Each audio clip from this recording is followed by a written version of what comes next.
बोलो सच्चे दरबार की जय। कौन मैया चुनरी ओढ़ कवन मैया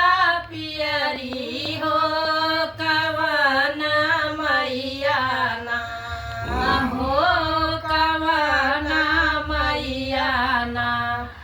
कैली सोरा हो सिंगरवा हो, कवन मैया ना कैली सोरा हो सिंगरवा हो, कवन मैया ना दुर्गा मैया चुनरी ओढ़ काली मैया पियरी हो, शीतला मैया ना हो, शीतला मैया ना करई सोरा हो सिंगरवा हो, शीतला मैया ना करई सोरा हो सिंगरवा हो, शीतला मैया ना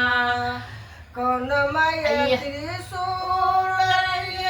कौन मैया शेर चढ़ई, कवन मैया हथिया हो, कवन मैया ना हो, कवन मैया ना चढ़ई गदा सवरिया हो, कवन मैया ना चढ़ई गदा सवरिया हो, कवन मैया ना दुर्गा मैया शेर चढ़ई, काली मैया हथिया हो, शीतला मैया ना हो, शीतला मैया ना चढ़ई गदा सवरिया हो, शीतला मैया ना चढ़ई गदा सवरिया हो, शीतला मैया ना कौन मैया कवन मई को परवा हो, कवन मैया ना हो, कवन मैया ना लिहलिन जोड़ा नारियलवा हो, कवन मैया ना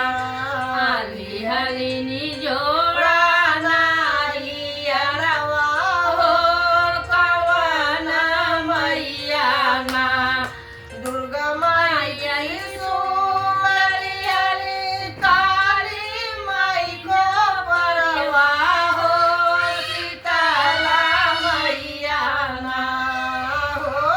शीतला मैया ना लिहली जोड़ा नारियलवा हो, शीतला मैया